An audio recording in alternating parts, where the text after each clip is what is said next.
उनके बैंक खाते में गए। कोई बिचौलिया नहीं, कोई कटमनी नहीं, कोई मेरा तेरा नहीं, किसान मतलब किसान।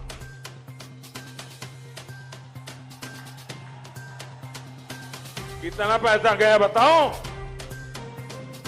800 करोड़ रुपया, 800 करोड़ रुपया अकेले 12।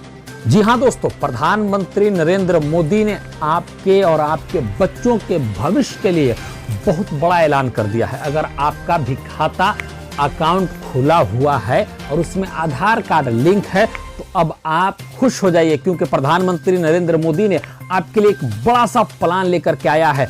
अब अगर आधार कार्ड आपके पास है और ई श्रम कार्ड आपके पास है तो कभी भी आपके खाते में हजारों रुपए आ सकता है। बस कब आएगा और कैसे आएगा, कैसे आपको वो पैसा मिलेगा, इसकी पूरी जानकारी लेने के लिए वीडियो के अंत तक बने रहें, क्योंकि प्रधानमंत्री के ऐलान के मुताबिक कभी भी आपके अकाउंट में पैसा आ सकता है। मगर मैं ये चाहता हूं कि आज के कुछ खास खबरों के हेडलाइंस पहले मैं आपको बता दूं।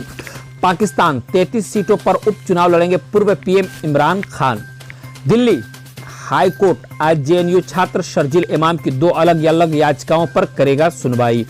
अमित शाह आज वीडियो कॉन्फ्रेंस के जरिए उज्जैन में SGMLI अस्पताल का करेंगे उद्घाटन। Actress Tunisha Sharma suicide case में आज सुनवाई। एयर इंडिया पेशाब मामले में आरोपी शंकर मिश्रा की जमानत याचिका पर आज सुनवाई। हेलो दोस्तों, मैं हूं नौशाद अख्तर और आप देख रहे हैं आपका अपना न्यूज चैनल TBC न्यूज 24। देश दुनिया से जुड़ी खबर हो या जॉब से रिलेटेड न्यूज, सरकारी योजनाओं से जुड़ा समाचार हो या शिक्षा विभाग से आई कोई जानकारी, हर तरह के खबरों से अपडेट रहने के लिए हमारे चैनल को सब्सक्राइब करके बेल आइकन को जरूर दबा दें, ताकि हमारा आने वाला हर वीडियो का नोटिफिकेशन आप तक आसानी से पहुंच सके। आइए अब चलते हैं आज के कुछ खास खबरों की तरफ। मगर उससे पहले अगर अभी तक आपने इस वीडियो को लाइक नहीं किया है तो जल्दी से लाइक का बटन दबा दीजिए, क्योंकि लाइक करने में कौनो पैसा नहीं लगता है। अब बात करते हैं खबरों की विस्तार से। सबसे पहले आज की तारीख। आज की तारीख है 30 जनवरी 2023, दिन सोमवार। उर्दू तारीख 7 रजबुल मुरज्जब 1444 हिजरी, दिन सोमवार। अब वक्त है ब्रेकिंग न्यूज का।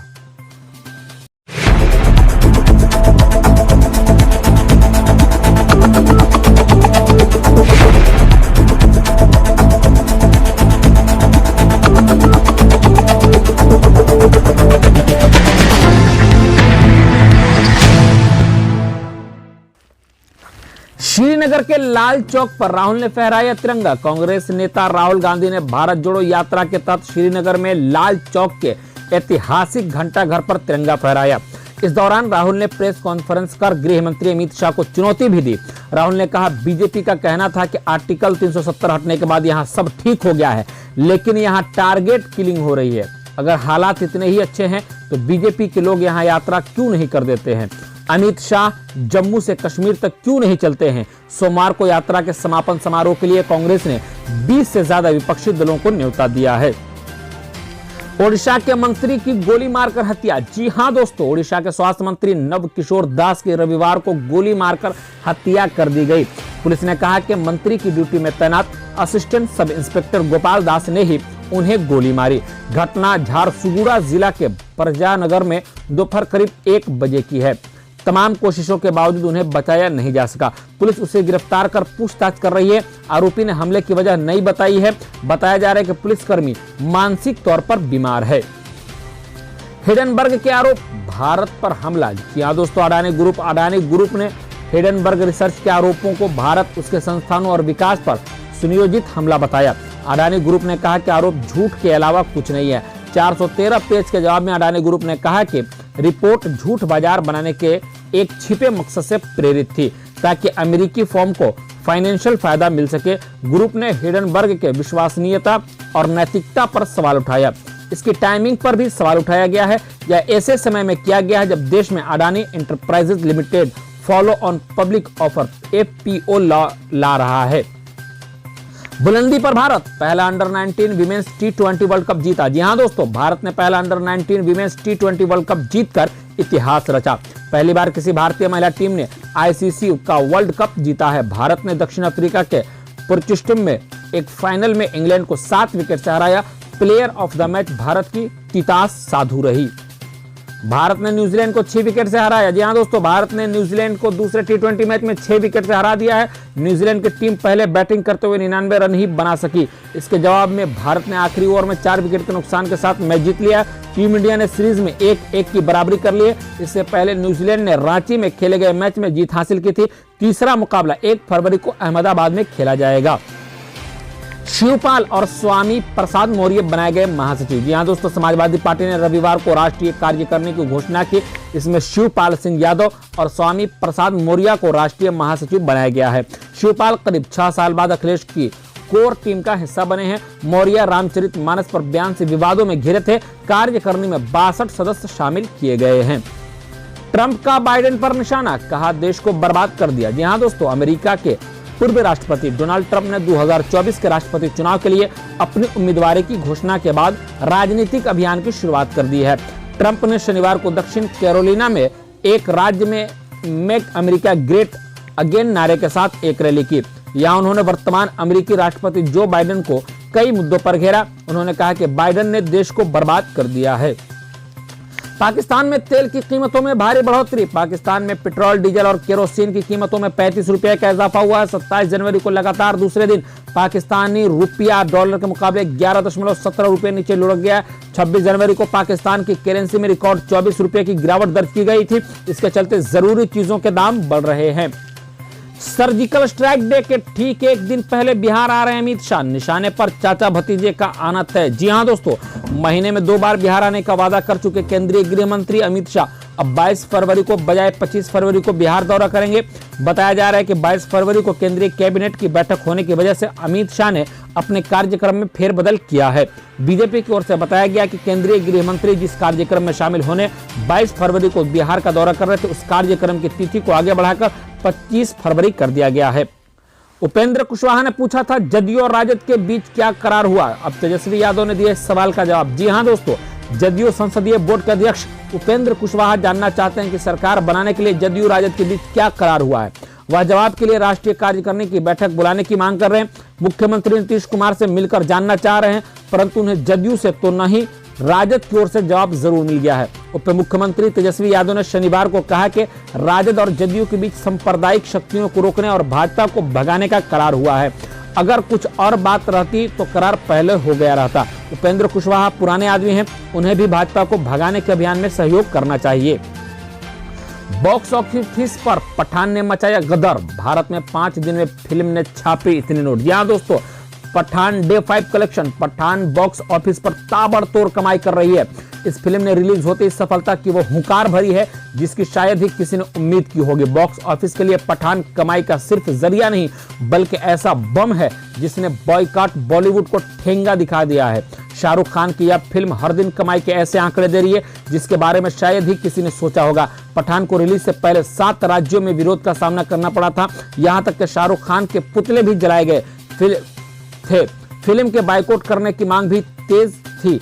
इतने बवाल के बाद भी पठान शान के साथ बॉक्स ऑफिस पर रिलीज हुई और 4 दिन में ही 400 करोड़ का आंकड़ा पार कर दिया है। अब फिल्म का 5वें दिन का भी कलेक्शन सामने आ गया है। 5वें दिन 50 करोड़ का आंकड़ा अभी तक के पार हो चुका है।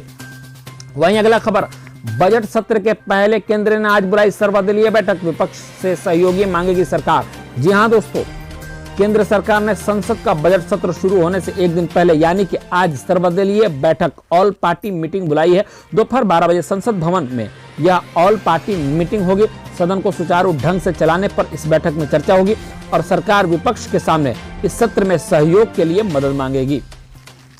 हालात यदि इतने बेहतर हैं तो जम्मू से लाल चौक तक यात्रा कर दिखाएं, अमित शाह को राहुल ने दी चुनौती। जी हां दोस्तों, जम्मू कश्मीर की सुरक्षा पर केंद्र सरकार पर निशाना साधते हुए कांग्रेस नेता राहुल गांधी ने रविवार को कहा कि केंद्र के शासित प्रदेशों में सुरक्षा के हालात यदि इतने अच्छे हैं तो केंद्रीय गृह मंत्री अमित शाह एवं भाजपा के अन्य नेताओं को जम्मू से लाल चौक तक पद यात्रा करनी चाहिए। वहीं अगला खबर, बिहार से और नागालैंड में 6 सीटों पर चुनाव लड़ेगी राजद। जी हां दोस्तों, नागालैंड विधानसभा चुनाव में राजद ने फिलहाल 6 सीटों पर चुनाव लड़ने का निर्णय लिया है।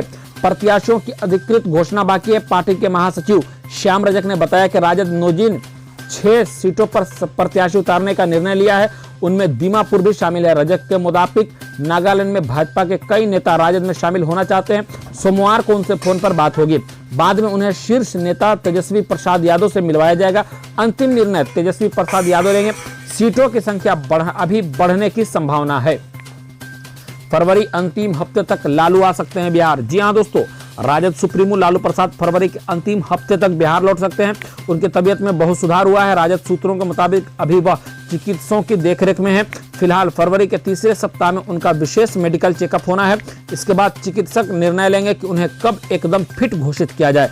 दरअसल राजद सुप्रीमो लालू प्रसाद की देखभाल उनकी बेटी रोहिणी आचार्य और उनका परिवार कर रहा है। हालांकि पूर्व मुख्यमंत्री राबड़ी देवी भी वहां पहुंच गई हैं। उल्लेखनीय है कि लालू प्रसाद का सफल किडनी ट्रांसप्लांट सिंगापुर में किया गया है। राजद के एमएलसी विनोद कुमार जायसवाल ने उनसे सिंगापुर में मुलाकात की है। वहीं अगला खबर आ रहा है, प्रधानमंत्री नरेंद्र मोदी की कौन लेगा जगह, सीएम योगी या अमित शाह। जानिए भूपेंद्र चौधरी ने क्या दिया जवाब। जी हां दोस्तों, यूपी समेत पूरे देश में बीजेपी ने लोकसभा चुनाव की तैयारी शुरू कर दी है। वहीं बीते दिनों आए सर्वे में नजर आया कि जनता अभी भी बीजेपी के पक्ष में है और अगर चुनाव होता है तो फिर से पार्टी को पूर्ण बहुमत मिलेगी। अकेले बीजेपी को यूपी में 70 सीटें मिलने का अनुमान है।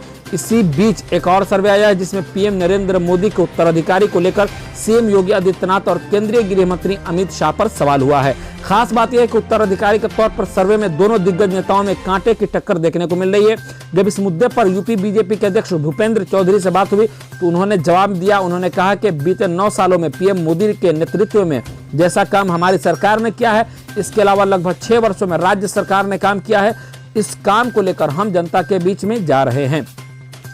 नीतीश पर राजद का निशाना जारी। राजद के राष्ट्रीय अध्यक्ष ने नीतीश को बताया लंगड़ी सरकार, कहा तेजस्वी आएंगे तो विकास होगा। जी हां दोस्तों, बिहार के मुख्यमंत्री नीतीश कुमार पर राजद नेताओं के हमले का सिलसिला लगातार जारी है। अब राजद के राष्ट्रीय उपाध्यक्ष ने बिहार के मौजूदा नीतीश सरकार को लंगड़ी सरकार करार दिया है। राजद के उपाध्यक्ष ने कहा कि विकास तब होगा जब तेजस्वी यादव बिहार के मुख्यमंत्री बनेंगे। उदय नारायण चौधरी का बयान। राजद के राष्ट्रीय उपाध्यक्ष उदय नारायण चौधरी ने नीतीश कुमार की सरकार को लंगड़ी सरकार करार दिया। दरअसल उदय नारायण चौधरी जमुई लोकसभा सीट से अगला लोकसभा चुनाव लड़ना चाहते हैं।